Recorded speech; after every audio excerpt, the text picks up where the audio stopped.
What's up everybody, Jay here and welcome back to the Planted Tank, and today I'm giving you guys a update on my 10 gallon. It is doing awesome, so let's get a closer look. Okay, so you might not be able to tell, but there has actually been a lot of stuff going on in this tank lately.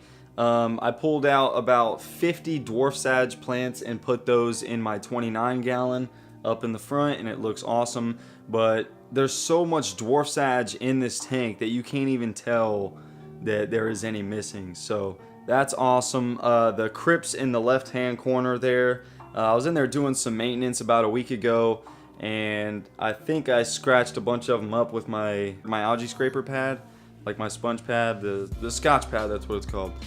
So I think I messed up some of the crypts in there because a bunch of them are melting back, but I have been overdosing this tank with Seachem Excel because the blackbeard algae is back, and it is back a lot worse than it was last time. But as you can see, I mean, it's not horrible, but it's definitely a lot more noticeable than it was last time. So I've been overdosing the tank to kill the blackbeard algae in this tank. Luckily, it's not killing any of my dwarf sage. Usually when I overdose on Seachem Excel, it kills some of my dwarf sage, but that's not the case this time. The S-Repens in the front I trimmed a while ago. Those are growing back real nice and healthy. The Amazon sword there in the back is just so big and bushy.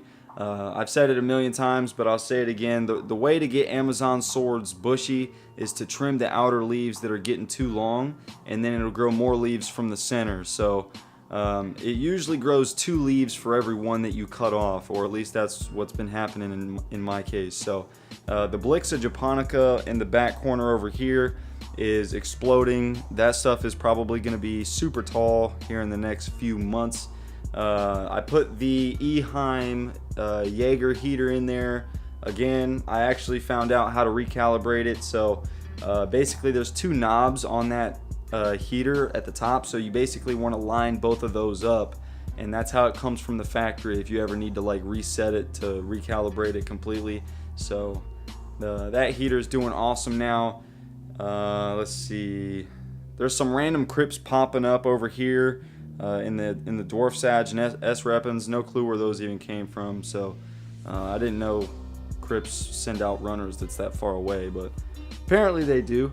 I added some Amazon frog bit there at the top. No real reason there on why I did that. I am doing a 50% water change on this tank once a week, and with my lighting on this tank, I think this light is a little strong, but it seems to be a little bit stronger than perfect. So I'm gonna buy the tank arm bracket that Current USA sells for this light fixture, and so hopefully that'll allow me to raise it up a little bit and dim the lighting. So yeah, this tank is doing awesome. My cherry shrimp are in there breeding like crazy. There's babies all over the place. So my honey gouramis, they haven't started breeding yet, but that's because there's not enough surface tension in order for them to blow bubble nests. So every time they try to blow a bubble, it just pops up there. But I definitely don't want surface scum on this tank, so it's the tank that I look at the most. Obviously it's the most well balanced out of all the tanks that I have.